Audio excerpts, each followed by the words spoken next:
So I thought it'd be good to do a video about Polari. So Polari is a form of slang and is also a strong feature in gay subculture. The fairground circuses are said to be where it originally came from. So it takes many features from the Romani language, which is the language of the Romani people. And for those of you who don't know, the Romani people are generally connected with being nomadic. They travel a lot and they are in their own right classified as an Indo-Aryan race. Some people say gypsies, other people don't.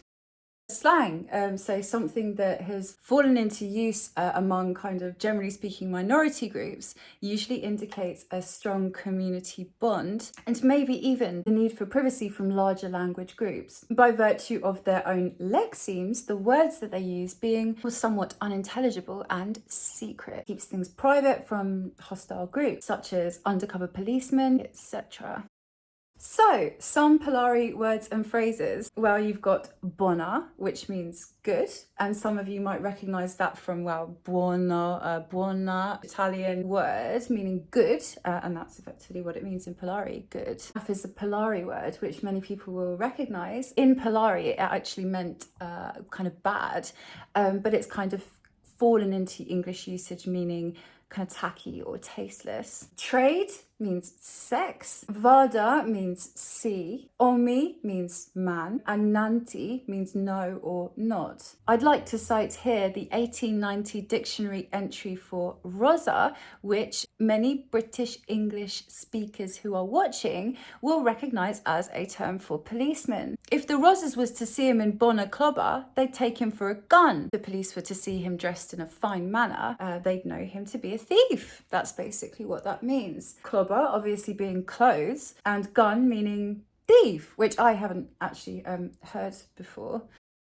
There were actually once two forms of Polari, one in the East End, which stressed the more Cockney aspects, and one from the West End that stressed the more theatrical elements. So a nice little feature in LGBTQ communities is kind of inverting pronouns. Instead of referring to a guy as a he, you might refer to him as a she. And this is called sheing. You might call Paul, Pauline. I know a few Paulines. This kind of like inversion, this kind of linguistic play is actually thought to be sort of a feature of Polari also, which is kind of nice.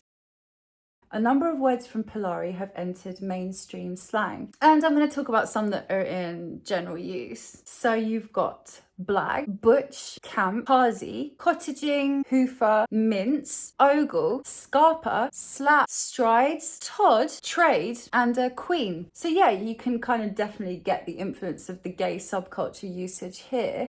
Various influences from Romani and later evolving to include words from other minority language groups such as Yiddish and some words from 1960s drug subculture. You can hear the influence of the Latinate languages as mentioned before. And obviously that has some bearing on Romani because Romani is a Indo-European language, which means it kind of originates in India and came all across the continent. So obviously it will bear relics of its journey. So, you know, you've got Romance languages, Italian, French, Spanish, they're all part of the Indo-European language tree. So yeah, you can hear it in Romani anyway. It's making its way into Polari. Romani, you've also got, buona, as we mentioned, but also mangiare, which means to eat in Italian.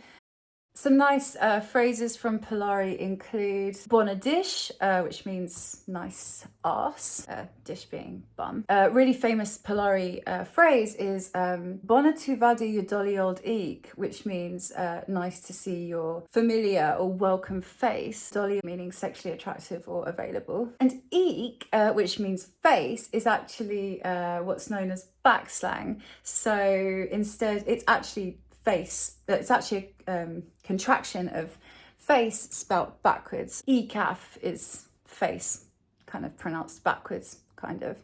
And you obviously just take the af off and you've got eek, you've got your face. Polari, a really interesting and rich, fascinating linguistic subculture to delve into. I appeal to you here to subscribe if you enjoyed the content. There will certainly be more relatively interesting linguistics videos to follow. Yeah, subscribe if you are enjoying the content. Mwah, mwah, mwah.